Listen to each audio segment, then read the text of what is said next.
네, 안녕하세요. 화요일의 남자 이상화 세무사입니다. 모레 세무 어느덧 39화를 맞이하게 되었고요. 한 2주 정도를 쉬었습니다. 3월 달은 세무사에게 엄청나게 바쁜 달이죠. 그 중에서도 법인을 신고하는 달이기 때문에 유난히 더 많이 바쁜 달을 보내게 되었습니다. 자, 그 3월을 보내면서 무엇을 가지고 여러분한테 찾아올까라는 고민을 하던 차에 역시나 이익잉여금이 그럼에도 엄청나게 많이 얘기를 했음에도 불구하고 어쩔 수 없는 상황들로 인해서 많이 쌓인 회사들을 많이 봤습니다. 그래서 거기에 따라오는 질문들과 여러 가지 궁금한 점들을 오늘 여러분들에게 과감없이 알려드리도록 하겠습니다. 법인 경영의 핵심, 이익잉여금의 관리의 모든 것, 이 주제를 가지고 이번 시간 그리고 다음 주에 2회에 걸쳐서 여러분한테 설명을 해드리도록 하겠습니다. 자, 재무상태표라고 있습니다. 왼쪽에 보면 자산이라는 내용이 있고요. 오른쪽에 보면 부채라는 얘기가 나오고 부채 밑에 자본이라는 내용이 나와요.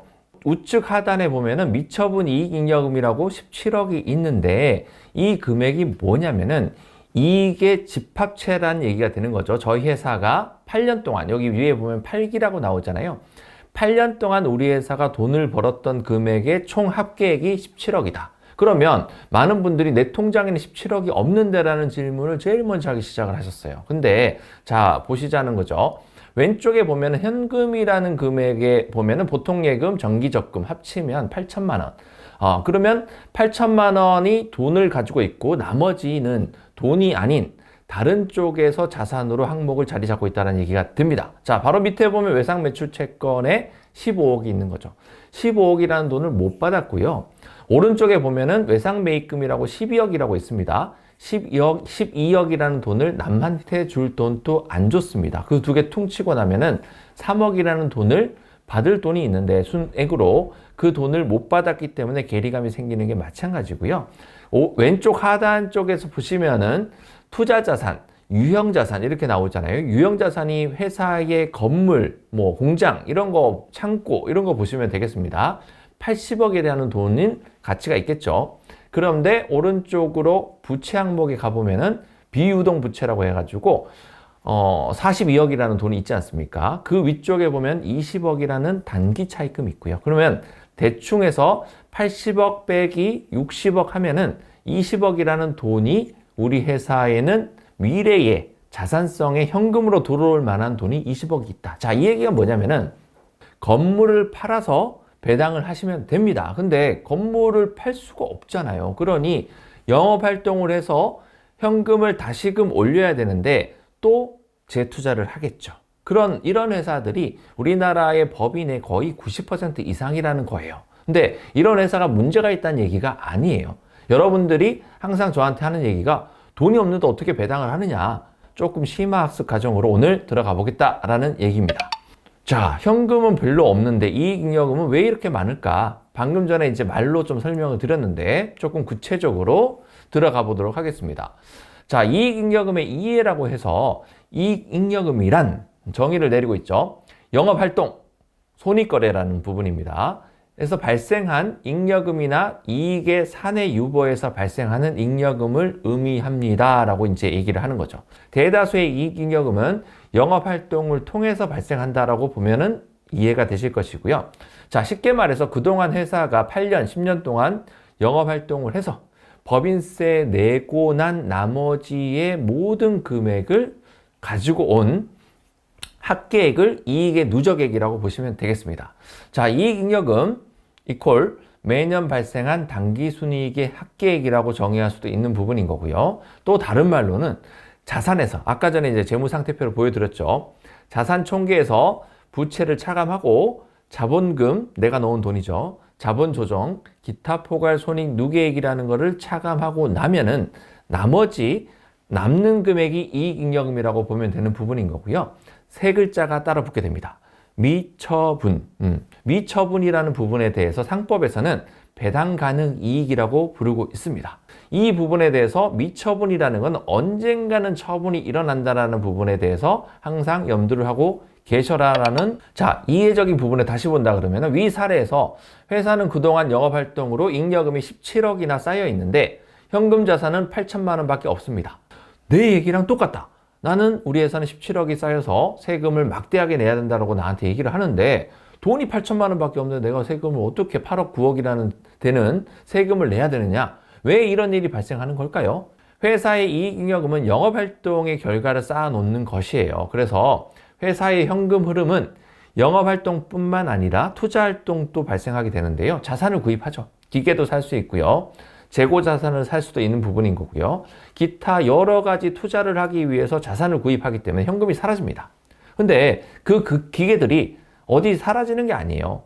언젠가는 다시 미래에 우리 영업활동을 좋게 만들어 주기도 하고요. 열심히 쓰다가 한 중고자산으로 또 팔면은 다시 현금으로 들어오게 되는 케이스가 생깁니다.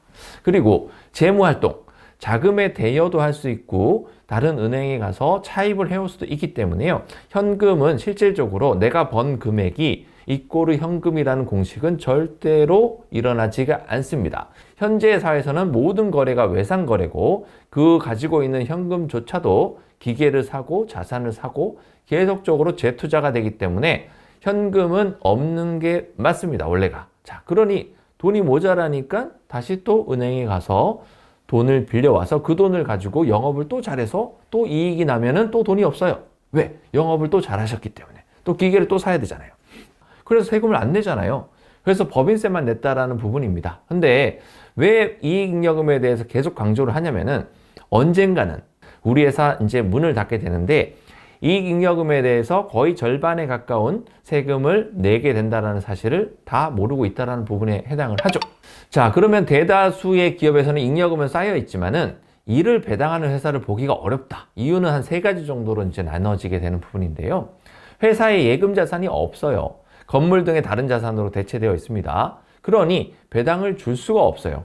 그래서 어떤 분들이 질문을 합니다. 세무사님, 그러면은 배당할 돈은 없는데 배당했다라고 치고 세금 신고하고 이거를 미지급 배당금으로 계속 올려놓으면 잉여금을 처분할 수 있지 않나요? 라고 질문을 하게 되죠. 자, 불가능합니다. 그게 될 것 같았으면 그렇게 했겠죠. 물론 된다라고 하시는 분도 있으세요. 그러나 그 부분에 대해서 상법에서 배당을 주게끔 되어 있기 때문에 돈이 이제 외부로 유출이 되어야 됩니다. 급여성하고는 좀 달라요. 그렇기 때문에 돈이 나가지 않은 배당에 대해서 문제가 될 수 있다. 나중에 이거랑은 좀 다른 얘기인데요. 이익소각이라는 내용도 있습니다. 이익소각도 배당이에요. 그렇기 때문에 이익소각을 남들이 좋다고 해서 10억도 하고 싶고 20억도 하고 싶은데 회사에 돈이 없으면은 이익소각도 할 수 없다. 이렇게 이해를 하시면 되겠습니다. 자, 2번. 배당을 하게 되면 소득세가 추가로 발생하게 됩니다. 그렇기 때문에 2천만 원을 초과하여 배당하게 되는 경우에는 종합소득 합산과세가 되어요. 2천만 원 언더로 배당을 하게 되면 15.4%로 과세되고 끝. 근데 2천만 원을 초과하게 되면은 종합소득하고 합산되기 때문에 내 급여가 한 1억 5천, 2억 정도 받아가고 계시는 분이라고 한다 그러면은 한 3천만 원 배당을 더 받게 되면은 35% 이상의 소득세를 내야 되기 때문에 배당을 하고 싶은 생각이 사라지죠. 왜?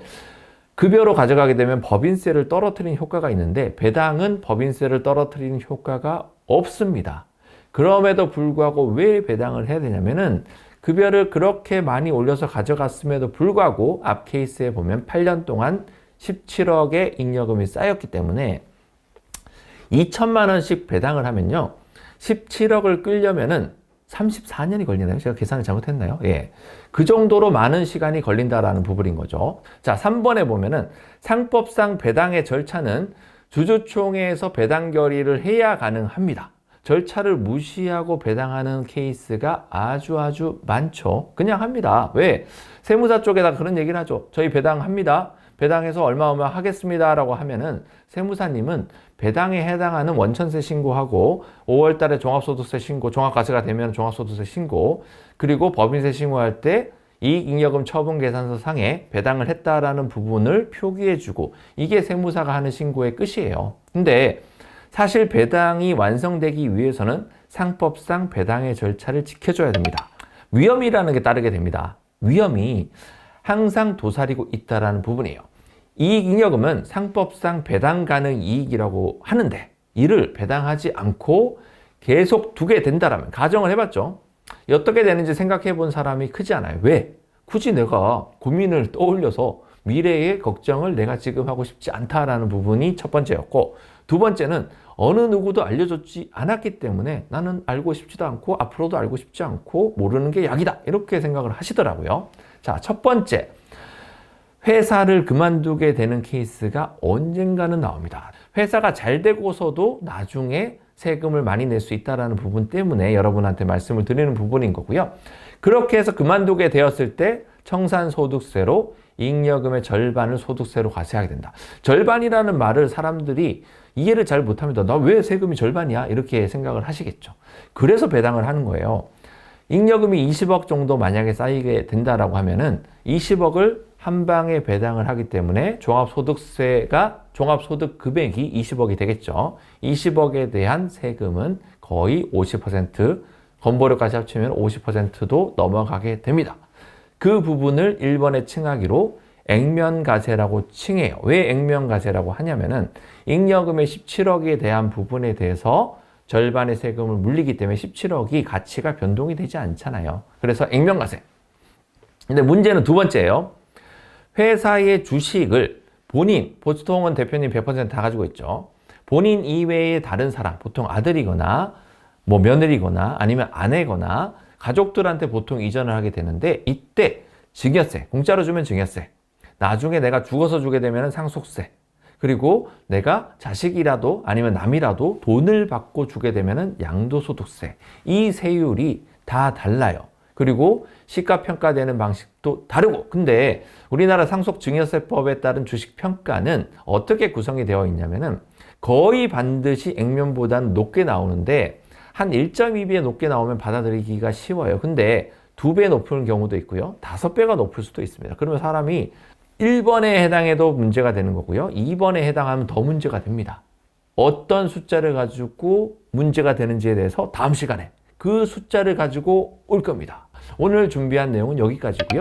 다음 시간에는 액면과세하고 시가과세에 대해서 어떤 식으로 숫자가 바뀌고 세금이 바뀌는지에 대해서 여러분들한테 설명을 드리도록 하겠습니다. 오늘 또 유익하셨다고 한다 그러면 구독, 좋아요 눌러주시길 바라겠습니다. 이상화 세무사였습니다. 감사합니다.